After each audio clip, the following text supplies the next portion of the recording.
আসসালামু আলাইকুম guys, it's me সিরার, ওয়েলকাম ব্যাক আনাদার ভিডিও। তো আজকে আমি আপনাদের দেখাবো কিভাবে কলমের শেষে গিরা দিবেন। তো শেষে গিরা দেওয়ার জন্য আপনারা করবেন কি, যতদূর পর্যন্ত পারবেন কলমে আপনারা সুতা নীল সুতাতে পেঁচাইতে থাকবেন। যখন দেখবেন আর পেঁচাতে পারতেছেন না, তখন গিয়ে এরকম আমার মতোকে দিবেন। একটা একটা করে সুতা নেবেন এবং উপর থেকে দিয়ে নিচ দিয়ে আবার নেমে দিবেন। আমি কলমের প্রথমে যেভাবে তুলেছিলাম সেইভাবে আপনারা দিবেন। তো দেখুন, একটাকে সুতা নিতেছি এবং উপর থেকে দিয়ে নিচ দিয়ে আবার নিতেছি। তো এইরকম করে আপনারা সবগুলা দিতেই থাকবেন।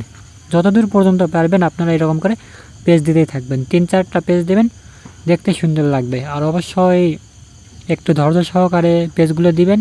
যত পেজ দিবেন তত বেশি সুন্দর লাগবে দেখতে। কম পেজ দিলে দেখতে তেমন ভালো লাগবে না।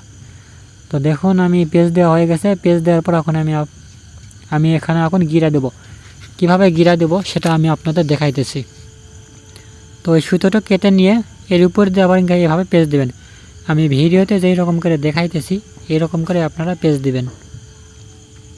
তো দেখুন, এভাবে 2-3টা পেজ দিবেন। এক মাথা ধরে রাখবেন এবং অপর 2 মাথা দিয়ে পেজ দিবেন। তো দেখুন, আমি পেজ দিতেছি। এভাবে পেজ দেওয়ার পরে যেই মাথাটা থাকবে সেই মাথা এই সুতার ভিতর দিয়ে ঢুকে দিবেন। ঢুকে দেওয়ার পরে একটা টান দেবেন।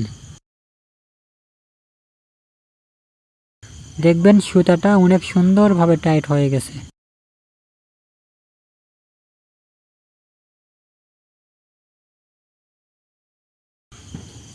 দেখুন, অনেক সুন্দর হয়েছে কলমটা।